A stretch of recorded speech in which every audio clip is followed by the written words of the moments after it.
프라임경제 AI 뉴스룸은 선우영 기자의 흑석이구역 현장 취재로 준비했습니다. 공공재개발 가늠자로 평가받는 흑석이구역이 마침내 베일을 벗었습니다. 특히 해당 사업을 주도하는 서울주택도시공사 이하 SH가 전례 없는 합격적인 사업 조건을 제시하면서 업계 이목을 집중시키기 충분했습니다. 다만 여전히 주민들의 찬반 의견이 확실치 않은 상황. 과연 현재 주민들 입장이 어떤지 알아보기 위해 직접 흑석이구역을 방문해 분위기를 살펴봤다. SH가 지난 16일 흑석이구역 재개발 관련 주민설명회를 개최 본격적인 공공재개발 신호탄을 울렸습니다. 공공재개발은 5.6 부동산 대책 일환으로 도입된 수도권 주택 공급 사업이다. 한국토지주택공사와 SH가 사업 시행자로 참여해 장기 정체된 재개발 사업의 용적률 상향, 분양 가상한제 제외, 기부 체납 완화 등을 제공해 조속한 사업 추진을 돕고 있습니다. 다만 증가한 용적률 20에서 50% 수준을 임대주택으로 공급하는 방식입니다. 공공재개발 후보지 가운데 흑석이구역은 가장 많은 주택 공급수와 훌륭한 입지를 바탕으로 공공재개발 최대어로 꼽힙니다. 한강 조망권과 더불어 업무지구인 여의도나 강남과의 우수한 접근성을 자랑하며 중앙대 중앙대학병원과 인접하는 등 우수한 조건들을 갖췄기 때문입니다. 물론 흑석이구역은 후보지 선정 이후 예상보다 낮은 용적률과 층수로 좌초 위기를 겪기도 했습니다. 하지만 서울시 및 SH와의 꾸준한 협의 끝에 후보지 최초로 구체적 사업 추진 방안이 담긴 주민설명회를 개최한 것입니다. SH는 이번 설명회를 통해 용적률 600% 상향, 지하 5층 지상 최고 49층, 4개동 총 1324가구 규모 주상복합아파트 건설을 제시했습니다.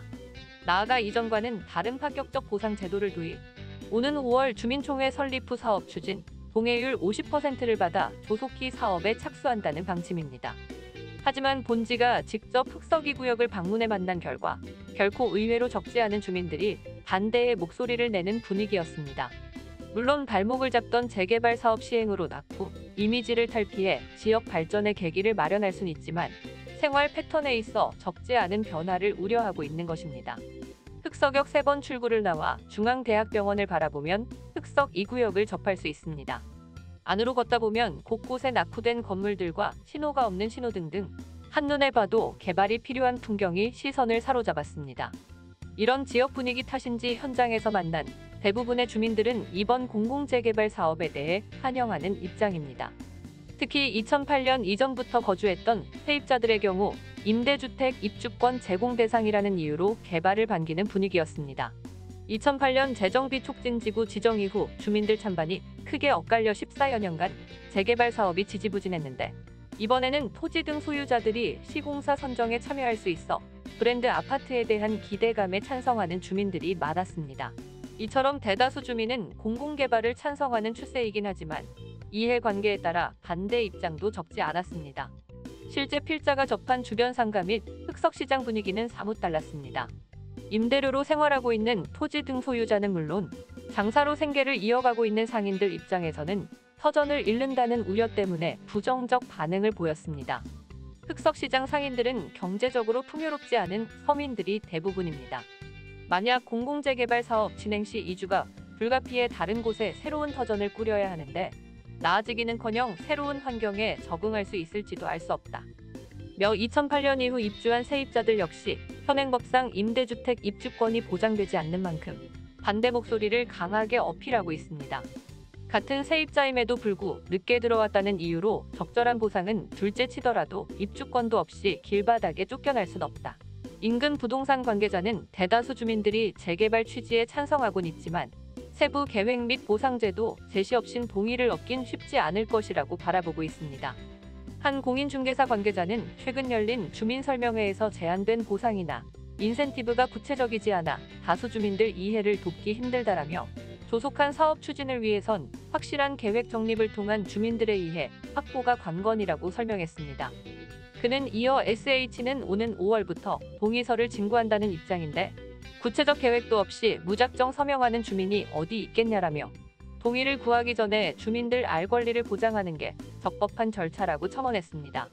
이번 흑석이구역 재개발에 따른 후폭풍은 단순 주민 반대에 그치지 않을 모양새다.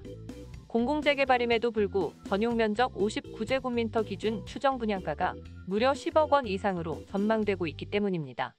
SH가 주민설명회에서 제시한 분양가는 인근 시세는 75% 수준인 4,224만 원입니다. 이에 따라 사업이 시행될 경우 전용 면적별 분양가는 39제곱미터 7억 551만 원, 59제곱미터 10억 6,189만 원, 84제곱미터는 13억 823만 원, 115제곱미터는 15억 6,946만 원입니다. 국토교통부 실거래가 공개 시스템에 따르면 지난 1월 인근 아크로리버하임 전용 84제곱미터 기준이 21억 2천만 원에 거래됐다는 점을 감안하면 시세 대비 결코 비싼 건 아니다라며 오히려 6억 원 이상에 달하는 시세 차익도 예상되고 있어 로또 분양으로 비춰질 가능성이 커지고 있습니다. 다만 공공이 아닌 민간 재개발로 추진될 경우 분양가 상한제를 적용해 현재 추정가보다 약 600만 원 저렴한 3,615만 원에 그쳤을 것이라는 지적했습니다. 이는 대다수 분양 물량이 중도금 대출한도 9억 원을 초과한다는 것을 의미합니다. 즉 계약금 20%와 중도금 60%를 합친 분양가 80%에 달하는 금액을 현금으로 보유해야 청약할 수 있다는 것입니다. 공공재개발이 민간보다 비싸다는 게 말이 되느냐.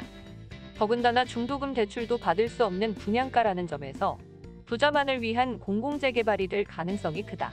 이처럼 흑석이 구역은 현재 기대와 우려가 공존하는 공공재개발 사업이 추진되고 있는 분위기입니다. 과연 정부 및 서울시가 여러 난관을 합리적으로 극복하고 공공재개발 모범 선례로 자리매김할 수 있을지 주목됩니다. 이상 프라임경제 선우영 기자의 흑서이 구역 공공재개발 관련 현장 취재였습니다. 고맙습니다.